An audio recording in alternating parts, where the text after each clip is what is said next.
antaranya adalah poin pertama, pengertian administrasi kurikulum. Kata administrasi berasal dari bahasa Latin yang terdiri atas kata ad dan minister. Kata ad mempunyai arti yang sama dengan kata to dalam bahasa Inggris yang berarti ke atau kepada dan kehidupan manusia, sedangkan kurikulum pendidikan manhaj al-risalah dalam kamus tarbiyah adalah seperangkat perencanaan dan media yang dijadikan acuan oleh lembaga pendidikan dalam mewujudkan tujuan-tujuan pendidikan. Kurikulum dapat diartikan secara sempit dan secara luas. Secara sempit, kurikulum diartikan sejumlah mata pelajaran yang harus diikuti atau diambil siswa untuk dapat memaparkan pendidikannya pada lembaga tertentu. Sedangkan secara luas, kurikulum diartikan dengan semua pengalaman belajar yang diberikan sekolah kepada siswa, sedangkan mengikuti pendidikan pada jenjang pendidikan tertentu. Usaha-usaha untuk memberikan pengalaman belajar kepada siswa dapat berlangsung di dalam kelas maupun di luar kelas, baik dirancang secara tertulis maupun tidak, asal ditujukan untuk membentuk lulusan yang berkualitas. Bagi anak, kurikulum berguna sebagai alat untuk mengembangkan segenap potensi-potensi yang dimiliki ke arah yang lebih baik di bawah bimbingan guru di sekolah. Sedangkan bagi guru, kurikulum berfungsi sebagai pedoman dan acuan dalam penyelenggaraan pembelajaran di sekolah. Kualitas keluaran proses pendidikan antara lain ditentukan oleh kurikulum dan efektivitas pelaksanaannya. Poin kedua, fungsi administrasi pendidikan.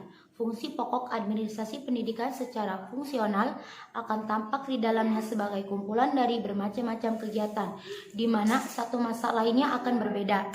Kegiatan-kegiatan dalam administrasi pendidikan merupakan kerjasama dari sejumlah orang untuk mencapai tujuan yang telah ditetapkan sebelumnya, agar efektif dan efisien.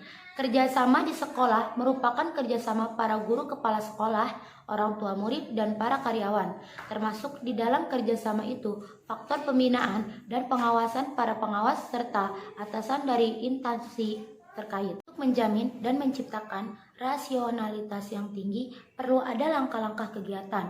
Langkah-langkah kegiatan itu dalam hal ini disebut dengan fungsi pokok. Dengan kata lain, yang dimaksud dengan fungsi di sini adalah sesuatu yang harus dijalankan guna memenuhi maksud atau tujuan. Adapun fungsi pokok administrasi pendidikan yang dikemukakan di sini terdiri dari 4 fungsi, sebagaimana dikemukakan Prajudi Atmos Sudirjo, yaitu fungsi perencanaan, perorganisasian, akuntansi, dan pengawasan. Poin ketiga, kegiatan pokok administrasi kurikulum. Administrasi kurikulum mencakup beberapa kegiatan pokok, yaitu 1. Kegiatan yang berkaitan dengan tugas guru, misalnya A. Membagi beban mengajar wajib guru berdasarkan ketentuan dan struktur program saja. B. Guru bertugas untuk mengikuti jadwal mengajar. C. Guru bertugas dalam proses belajar mengajar. Kedua, kegiatan yang berkaitan dengan tugas peserta didik agar proses belajar mengajar berjalan lancar sebagai kegiatan peserta didik disusun oleh sekolah secara pedagogis mengenai jadwal ujian, jadwal belajar, jadwal kegiatan belajar yang disusun siswa untuk mensukseskan studinya. Yang ketiga, kegiatan yang berkaitan dengan seluruh aktivitas akademik. Kegiatan ini adalah pedoman sinkronisasi semua aktivitas sekolah sebagai contoh ekstrakurikuler dan hari-hari kerja. Poin keempat, operasional administrasi kurikulum. Kurikulum tingkat satuan pendidikan adalah kurikulum operasional yang disusun oleh dan dilaksanakan di masing-masing suatu pendidikan. Dalam melaksanakan kalender pendidikan, wajib memperhatikan prinsip-prinsip operasional kegiatan sekolah antara lain. Yang pertama, setiap kegiatan mempunyai fungsi peningkatan mutu, efektivitas, dan efisien pendidikan. Yang kedua, setiap kegiatan mempunyai kaitan fungsional dengan kegiatan lainnya yang relevan. Yang ketiga, dalam fungsinya untuk meningkatkan mutu pendidikan, kegiatan kurikuler dan ekstrakurikuler merupakan suatu keseluruhan yang integratif. Yang keempat, penjadwalan kegiatan ekstrakurikuler menjamin kelancaran dan efektivitas pelaksanaan kegiatan ekstrakurikuler. Poin kelima, tugas dan peran kepala sekolah dalam administrasi pendidikan. Sebagai pemimpin pendidikan di sekolah, kepala sekolah memiliki tanggung jawab legal untuk mengembangkan staf, kurikulum, dan pelaksanaan pendidikan di sekolah. Disinilah efektivitas kepemimpinan kepala sekolah tergantung kepada kemampuan mereka bekerja sama dengan guru dan staf serta kemampuannya mengendalikan pengelolaan anggaran, pengembangan staf, scheduling, pengembangan kurikulum, pedagogis, dan asesmen. Memiliki kemampuan sesuai tuntunan tugasnya. Dalam organisasi pendidikan, yang menjadi pemimpin pendidikan adalah kepala sekolah. Sebagai pemimpin pendidikan, kepala sekolah memiliki sejumlah tugas dan tanggung jawab yang cukup berat. Untuk bisa menjalankan fungsinya secara optimal, kepala sekolah perlu menerapkan gaya kepemimpinan yang tepat. Kepala sekolah adalah orang yang sangat menentukan dalam berjalannya suatu kegiatan organisasi sekolah sesuai dengan yang diharapkan. Peran dan tanggung jawabnya sangat berat. Untuk itu diperlukan kerjasama dengan stakeholders yang terlibat dalam dunia pendidikan agar mencapai tujuan pendidikan yang diharapkan.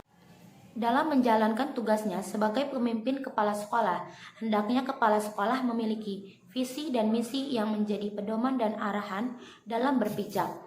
Misi kepala sekolah hendaknya memedomani menyehatkan manajemen sekolah, yaitu A. Mencerdaskan siswa, B. Membangun sikap moral dan berkepribadian, C. Penguasaan iptek dan informasi, D. Dituntut untuk menguasai substansi akademik kurikulum, ilmu pendidikan, dan pengembangan ilmu pengetahuan pada umumnya. E. Harus mendorong guru-guru meningkatkan kualitas akademik dan operasionalnya. Kepemimpinan kepala sekolah antara lain: 1. Usaha membangkitkan dan merangsang semangat guru-guru dan para pegawai tata usaha dalam menjalankan tugasnya masing-masing dengan sebaik-baiknya. Kedua, usaha mengembangkan, mencari dan menggunakan metode-metode baru dalam mengajar dan belajar yang lebih baik. Ketiga, mengusahakan cara-cara menilai hasil-hasil pendidikan dan pengajaran. Keempat, mengusahakan dan mengembangkan kerjasama yang baik antara guru, siswa, dan pegawai tata usaha sekolah. Kelima, usaha mempertinggi mutu dan pengalaman guru-guru. Mungkin itu yang dapat saya sampaikan, kurang lebihnya mohon dimaafkan. Semoga bermanfaat dan berguna untuk semuanya. Terima kasih. Wassalamualaikum warahmatullahi wabarakatuh.